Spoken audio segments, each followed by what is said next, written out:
আসসালামু আলাইকুম everyone. তৃষাস drawing ক্যানভাসে আপনাদের প্রত্যেককে স্বাগত জানাচ্ছি। আশা করি আপনারা প্রত্যেকে অনেক বেশি ভালো আছেন। তুমি রূপের রানী, বাংলার বুক চিরে ফুটে থাকা এক শুভ্র বিস্ময়। রূপসী বাংলার অবারিত প্রকৃতির বুকে যে কটা উপাদান আমাদের চোখ আর মনকে জড়িয়ে দেয়, তার মধ্যে অন্যতম হলো জলজ ফুলের রানী শাপলা। আজকে আমরা সেই শাপলা ফুল আর্ট করা শিখব। শাপলা শুধু একটা ফুল নয়, এটি আমাদের ঐতিহ্য, আমাদের অহংকার এবং আমাদের জাতীয় সত্তার এক অনন্য প্রতীক। বর্ষা ও শরতের স্নিগ্ধ সকালে শান্ত বিলের বুকে যখন হাজার হাজার শাপলা তাদের পাপড়ি মেলে ধরে, তখন মনে হয় যেন বিধাতা নিজ হাতে বাংলার মানচিত্রকে এক অপরূপ রাজ্যে রূপান্তর করেছেন। ১৯৭১ সালে স্বাধীনতা অর্জনের পর এই স্নিগ্ধ ও রূপময় ফুলটিকে বাংলাদেশের জাতীয় ফুল হিসেবে মর্যাদা দেওয়া হয়। সাধারণত আমরা ৩ ধরনের শাপলা বেশি দেখতে পাই: সাদা, লাল এবং নীল। তবে আমাদের জাতীয় ফুল হলো সাদা শাপলা। লাল শাপলা দেখতে যেমন আকর্ষণীয়, তেমনি বিরল প্রজাতির নীল শাপলাও অনন্য সুন্দর। শাপলা ফুলের একটি অদ্ভুত বৈশিষ্ট্য হলো এটি সাধারণত রাতে ফোটে এবং দিনের আলো ফোটার পর রোদের তীব্রতা বাড়ার সাথে সাথে বুজে যায়। তাই ভোরের আলোয় ফোটা শাপলার বিল দেখার সৌন্দর্যই আলাদা। একটি দেশের জাতীয় প্রতীক সেই দেশের মানুষের চরিত্র, ভূপ্রকৃতি এবং সংস্কৃতির প্রতিফলন ঘটায়। শাপলাকে জাতীয় ফুল বানানোর পেছনেও রয়েছে গভীর ভাবার্য। সহজ সরল ও স্নিগ্ধ জীবন। সাদা শাপলা পবিত্রতা, স্নিগ্ধতা এবং সরলতার প্রতীক। বাংলার মানুষের মন ঠিক এই সাদা পাপড়ির মতোই উদার ও নিষ্কলঙ্ক। শাপলা কোনো কৃত্রিম বাগানের ফুল নয়, এর জন্য কোনো বাড়তি যত্নেরও প্রয়োজন হয় না। এটি বাংলার আনাচে কানাচে অবহেলায় আপন শক্তিতে ফুটে ওঠে। ঠিক তেমনি বাংলাদেশের সাধারণ মানুষও শত প্রতিকূলতার মাঝে বুক টান করে বাঁচতে জানে। বাংলাদেশ নদীমাতৃক ও জলসিক্ত দেশ। পানি আমাদের জীবনের অবিচ্ছেদ্য অংশ। আর পানির বুকে ফুটে থাকা শাপলা আমাদের এই জলজ প্রকৃতির সবচেয়ে সুন্দর প্রতিনিধি।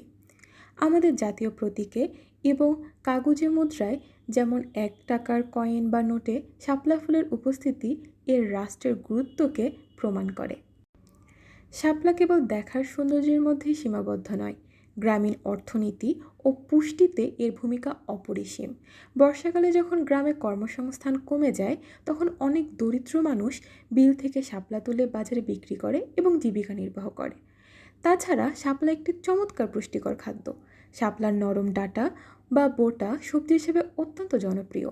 শাপলা দিয়ে তৈরি তরকারি বা ভাজি গ্রামের মানুষের অন্যতম প্রিয় খাবার।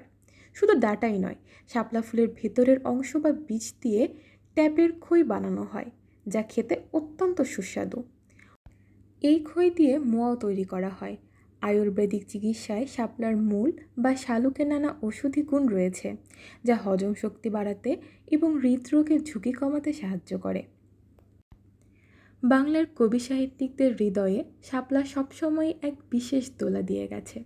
জীবনানন্দ দাশের রূপসী বাংলার কবিতা থেকে শুরু করে পল্লীকবি জসীমউদ্দিন সবার রচনাতেই শাপলার রূপ বর্ণিত হয়েছে। শৈশবের স্মৃতিতে শাপলা জড়ানো নেই এমন বাঙালি খুঁজে পাওয়া যায়। গ্রামীণ শিশুরা বিলের জলে সাঁতার কাটে, শাপলা তোলে। শাপলার ডাঁটা দিয়ে মালা বানিয়ে গলায় পড়ে। এই দৃশ্য বাংলার এক চিরন্তন রূপ। বর্ষার দিনে নৌকায় করে শাপলা তোলার আনন্দ প্রতিটি বাঙালির হৃদয়ে এক নস্টালজিক অনুভূতি তৈরি করে। শাপলা আমাদের অহংকার, আমাদের পরিচয়েরই অংশ। আমি পেন্সিল দিয়ে প্রথমে শাপলার মাঝের অংশটা আর্ট করে নিয়েছি, এরপর পাপড়িগুলোকে আর্ট করেছি। পাশে একটি শাপলার কলি আর্ট করেছি। শাপলার পাতা, ডাঁটা আর কলিতেও আমি সবুজ রং ব্যবহার করেছি। আমি এখানে গাঢ় সবুজ রংটা ব্যবহার করেছি। আমি এখানে সাদা শাপলা আর্ট করছি, তাই আমি পাপড়িগুলোকে সাদাই রাখার চেষ্টা করেছি।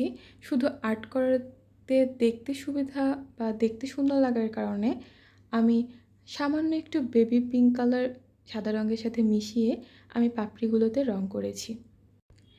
শাপলার মাঝের অংশটাতে আমি হলুদ রং করেছি। এভাবে রং করে নেওয়া শেষ হলে আমি খুব চিকন তুলির সাহায্যে কালো রং দিয়ে আবার শাপলাটাকে বর্ডারগুলো এঁকে নিয়েছি, তাতে শাপলা ফুলটা দেখতে আরও বেশি সুন্দর লাগছে।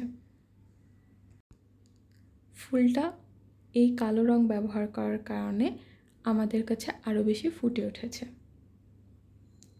শাপলা ফুল পানিতে ভাসে, তাই এখানে আমি আকাশের নীল রং দিয়ে পানির রংটা করে নিয়েছি, যদিও পানির কোনো রং হয় না।